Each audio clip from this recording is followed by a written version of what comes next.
Hello दोस्तों, कैसे हो आप सभी दोस्तों। आज की इस वीडियो में हम बात करने वाले हैं detailed analysis, detailed difference between tabulation and memorisation. तो वीडियो में आगे बढ़ने से पहले मैं आपको एक सजेशन देना चाहूँगा कि मेरी पिछली वीडियो जो डीपी की सीरीज़ की थी उस वीडियो को ज़रूर देखिएगा, ताकि आपको थोड़ा ब्रीफ इंट्रोडक्शन मिल जाए डीपी के ऊपर। तो इस वीडियो में आपको थोड़ी आसानी होगी समझने में कंसेप्ट्स को। बट अगर आप उस वीडियो को स्किप करने के बाद डायरेक्ट इस वीडियो पर अगर आ गए हैं तो पहले उस वीडियो को देख लीजिए, ताकि आपके बेसिक क्लियर हो डीपी के ऊपर। ठीक है, तो चलिए वीडियो में आगे बढ़ते हैं और देखते हैं। हम बात करेंगे आज बेसिक टेबुलेशन और मेमोराइजेशन के जो डिटेल्ड में डिफरेंस हैं, जो उन दोनों में डिफरेंसेस होते हैं एक्चुअली में, कब आपको कौन सा यूज़ करना है। काफ़ी सारे बच्चे होते हैं डायरेक्ट डीपी के प्रॉब्लम्स को ऊपर वर्क करना शुरू कर देते हैं, डीपी के थोड़े बहुत कॉन्सेप्ट पढ़े उसके बाद उसकी प्रॉब्लम्स के ऊपर वर्क करना शुरू कर देते हैं, बट वो एक गलत मेथड है। आपको पता होना चाहिए कब मेरे को कौन से डीपी का कौन सा मेथड यूज़ करना है, ताकि आप ऑप्टिमाइज प्रोग्राम बना सकें। तो बेसिक आज हम बात करेंगे टेबुलेशन और मेमोराइजेशन के बारे में। तो बेसिकली जो टेबुलेशन होता है, ठीक है, सबसे पहले हम बात करेंगे टेबुलेशन की। टेबुलेशन क्या होता है?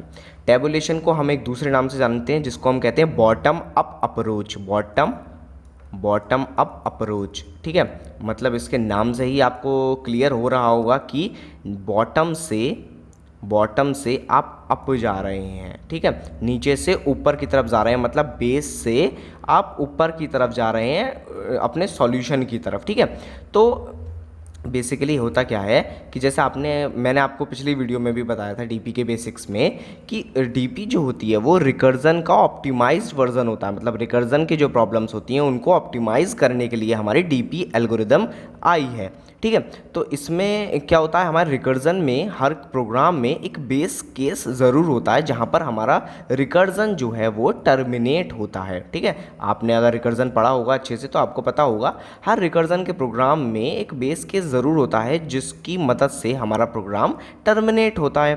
तो वही बेस केस को लेकर हम उसी बेस केस के ऊपर अपना बेसिक जो मैट्रिक्स होती है या जो टेबल होती है उसको हम फिलअप करना शुरू करते हैं। तो जो बेस केस होता है उसको हम पहले स्टार्टिंग में फिल कर देते हैं और उसी को लेकर हम आगे अपनी प्रॉब्लम को, अपनी टेबल को फिलअप करते चले जाते हैं।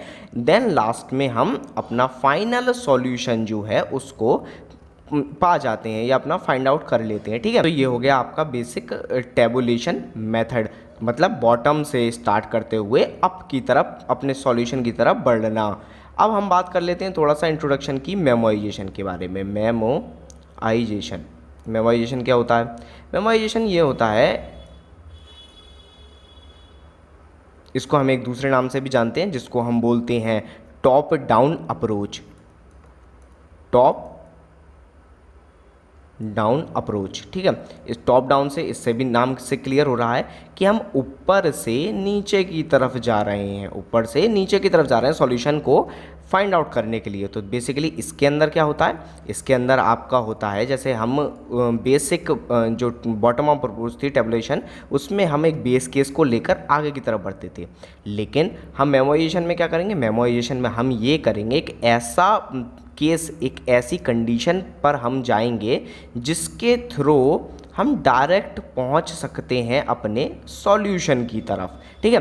रेदर देन हम बेस से स्टार्ट करने की बजाय हम उस अप्रोच की तरफ बढ़ जाते हैं जहां से हम अपने सॉल्यूशन की तरफ बढ़ जाएं, ठीक है।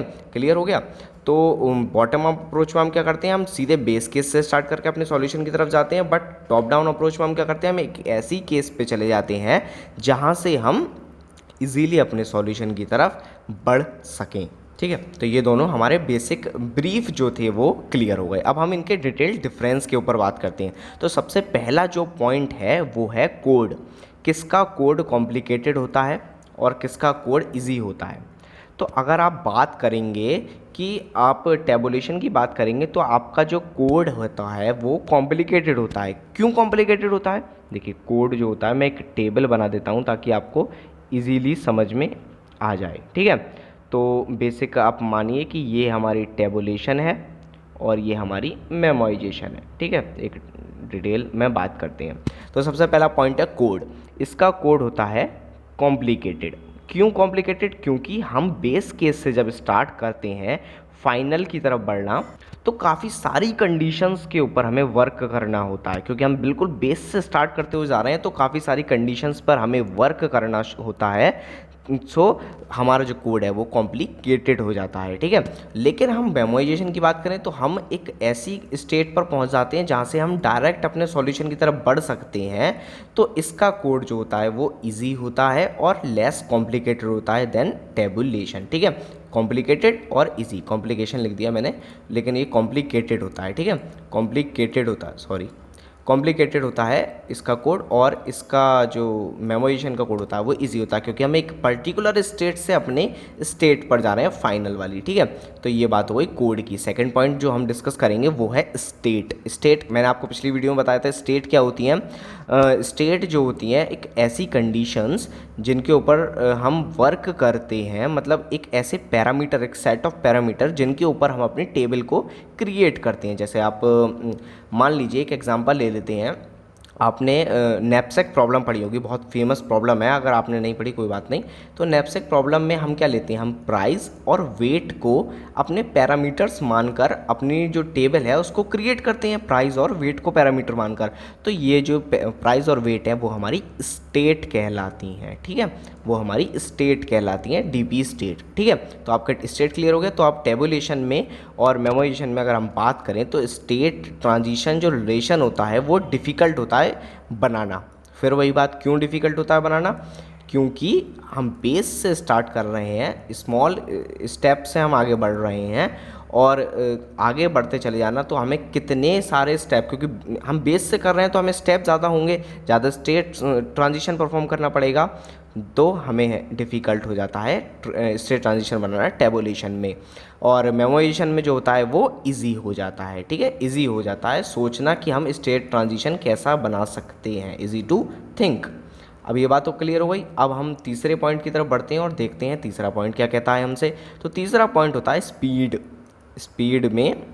स्पीड पे हम बात करें तो आपकी अभी तक आपने देखा कि टेबुलेशन जो है उसमें दिक्कतें ही दिक्कतें हैं। देखो उसका कोड भी कॉम्प्लिकेटेड है, उसमें जो स्टेट ट्रांजिशन डायग्राम है वो भी डिफ़िकल्ट है थिंक, लेकिन स्पीड के मामले में वो फास्ट है और मेमोराइजेशन स्लो है। अब ऐसा क्यों है, देखिए, अगर आप बेस से अपनी मैट्रिक्स को बनाना शुरू करेंगे, बेस से उठते हुए बनाना शुरू करेंगे, तो आपको जब अगला रिजल्ट आप फैच करना चाह रहे होंगे, अगला रिजल्ट आप कैलकुलेट करना चाह रहे होंगे, तो आप पे प्रीवियसली कैलकुलेटेड रिजल्ट ऑलरेडी है, आपको बस उसे फैच करना है और अपडेट कर देना है, यानी कि बिगो ऑफ वंस अप्रोच लग रही है। वेयर एज आप मेमोराइजेशन में अगर बात करेंगे तो मेमोराइजेशन में क्या है, आपको जो डिज़ायर्ड स्टेट पर जाकर आगे वर्क करना है, दैट मीन्स आपको डिज़ायर्ड स्टेट से जब आप आगे बढ़ेंगे तो आपको प्रीवियस कैलकुलेशन पूरी करनी पड़ेगी। अगर आपको कहीं ज़रूरत पड़ गई तो आपकी स्पीड में अंतर आ जाएगा, आपका जो हमारा टेबुलेशन मेथड है वो फास्ट होगा कंपेयर टू मेमोराइजेशन, ठीक है। ये आपको समझ में आया क्यों फास्ट होगा और ये क्यों स्लो होगा, क्योंकि हम बेस से काम कर रहे हैं तो हमें सारे रिजल्ट पता हैं, हम जल्दी जल्दी उनको फैच कर आगे बढ़ सकते हैं। लेकिन हमें मेमोराइजेशन में सारे रिजल्ट नहीं पता, हमें अगर किसी की रिजल्ट ऐसी की ज़रूरत पड़ गई जो हमें पहले से नहीं हमारे पास अवेलेबल है तो हमें उसको को कैलकुलेट करना पड़ेगा, ठीक है। ये हो गई बात स्पीड की। अब अगली बात करते हैं हम सब प्रॉब्लम्स की। डीपी के बारे में मैंने आपको बताया था, सब प्रॉब्लम्स पर ही जो है वो बेस है, इसका डायनेमिक प्रोग्रामिंग का सब प्रॉब्लम ही बेस है, ठीक है। तो अब सब प्रॉब्लम के ऊपर बात करते हैं कि सब प्रॉब्लम का क्या सीन है दोनों में, टेबुलेशन और मेमोराइजेशन में, ठीक है। तो इसके लिए सब प्रॉब्लम के लिए अगर हम बात करें तो अगर आपकी सारी सब प्रॉब्लम्स को सॉल्व करना है, मतलब आपको पता है कि जो प्रॉब्लम मेरे को दी गई है, जो प्रॉब्लम मेरे को दी गई है इसमें मैं डायनेमिक प्रोग्रामिंग तो लगाऊंगा, लेकिन इसमें जितनी भी सब प्रॉब्लम्स हैं उनको मुझे सॉल्व करना है। जैसे आप फिबोनाची सीरीज़ में आप मान लीजिए आपको 1 से लेकर n तक सारे फिबोनाची सीरीज़ प्रिंट करानी है, सारे नंबर प्रिंट कराने हैं फिबोनाची सीरीज़ की, तो आप यूज़ करेंगे टेबुलेशन, क्योंकि आपको सारे नंबर की ज़रूरत है। बट अगर आपको किसी इंडिविजुअल नंबर की ज़रूरत है, मान लीजिए फिबोनाची ऑफ 5 की ज़रूरत है या फिबोनाची ऑफ 7 की ज़रूरत है, आपको पता है सारे नंबर की मुझे ज़रूरत नहीं है, then you will use memorization. क्यों यूज़ करेंगे? क्योंकि मुझे सारे रिजल्ट कैलकुलेट करने की क्यों ज़रूरत है, मैं सारे रिजल्ट कैलकुलेट करके टाइम वेस्ट क्यों करूँ, मैं तो डायरेक्ट जो मुझे चाहिए बस वही यूज़ करूँगा और मेरा आंसर कम टाइम में आ जाएगा। तो जब आपको सारे रिजल्ट कैलकुलेट करने हों, all result have to be calculated, then you will use tabulation. But अगर आपको कुछ रिजल्ट करने हों among all, then you will use memorization. ठीक है, इधर मैं लिख देता हूँ पार्शियल रिजल्ट। ठीक है, कुछ रिजल्ट करने होंगे अगर आपको, तो आप मेमोराइजेशन यूज़ करेंगे तो वो ज़्यादा बेनिफिशियल होगा। अब हम बात करते हैं फिलिंग की, टेबल फिलिंग। टेबल फिलिंग तो आपको हमेशा ज़रूरत पड़ेगी डीपी के लिए, टेबल फिलिंग के बिना आप कुछ कर ही नहीं सकते। तो टेबल फिलिंग जो होती है वो इसमें होती है 1/1, मतलब एक एक कर आपको, जैसे मैंने आपको बताया ना कि टेबल आप बेस केस से लेकर और भरते चले जाएंगे पूरी, तो एक एक करके सारे एलिमेंट को आप भरते चले जाएंगे टेबुलेशन में। लेकिन अगर आप बात करते हैं अपने मेमोराइजेशन की, तो आप सिर्फ उस टेबल को फिल करते हैं जिसकी आपको ज़रूरत होती है, मतलब ऑन डिमांड। ठीक है, मतलब आपको अगर फिबोनाची ऑफ 5 की ज़रूरत हुई तो आप उसको टेबल को फिबोनाची ऑफ 5 की भर देंगे। लेकिन इसमें आप 1 2 3 4 5 की सब की भरेंगे। बट अगर आपको इसमें 5 की ज़रूरत है तो 5 की भरेंगे, 3 की ज़रूरत है 3 की भरेंगे, 2 की ज़रूरत है 2 की भरेंगे। ऑन डिमांड आप काम करेंगे, बट आप टेबुलेशन में आप एक एक कर सबको भरेंगे। समझ में आया आपको? ये कुछ पॉइंट्स थे जिसमें टेबुलेशन और मेमोराइजेशन, इन दोनों के ऊपर आपको पता होना चाहिए किस केस में, किस कंडीशन में कौन सा मेथड आपको यूज़ करना है अपने सॉल्यूशन को देने के लिए, ताकि आप कम से कम टाइम में, कम से कम स्पेस में अपना सॉल्यूशन दे सकें। ठीक है, तो ये कुछ पॉइंट्स हैं, आप याद रखना है इसको। कोड, पहला वाला कोड के लिए, इसका कॉम्प्लिकेटेड, इसका इजी। इसका ये दूसरा वाला जो है वो है स्टेट ट्रांजिशन डायग्राम। तो स्टेट ट्रांजिशंस इसमें डिफ़िकल्ट होते हैं थिंक करने के लिए, इसमें इजी होते हैं। कोड की जो स्पीड होती है वो इसमें फास्ट है, इसमें स्लो है। सब प्रॉब्लम आपको, सारी सब प्रॉब्लम सॉल्व करनी है तो आप टेबुलेशन यूज़ करेंगे। अगर आपको पार्शियल यूज़ करनी है तो आप मेमोराइजेशन यूज़ करेंगे। इसमें टेबल फिलिंग होती है 1/1, इसमें होती है ऑन डिमांड। ठीक है, तो आपको डिटेल्ड एनालिसिस, डिटेल डिफरेंस समझ में आया होगा दोनों टेबुलेशन और मेमोराइजेशन में। तो बेसिक अब आपको समझ में आ गया आपको कौन सी मेथड कब यूज़ करनी है। ठीक है, तो आगे अगर आपको ये वीडियो अच्छी लगी हो तो इस वीडियो को लाइक कीजिए, अपने दोस्तों के साथ शेयर कीजिए। आगे आने वाली वीडियोस के लिए मेरे चैनल को सब्सक्राइब करके बेल आइकन को प्रेस कर दीजिए, ताकि आने वाली नोटिफिकेशन आपको मिलती रहे। इस सीरीज़ से मेरे साथ जुड़े रहिए ताकि आगे आपके डायनेमिक प्रोग्रामिंग से रिलेटेड सारे डाउट्स क्लियर हो जाएँ और आप डायनेमिक प्रोग्रामिंग को अच्छी तरह समझकर उसके सारी प्रॉब्लम्स को सॉल्व कर सकें। तो मिलते हैं आपसे अगली वीडियो में, तब तक के लिए गुड बाय।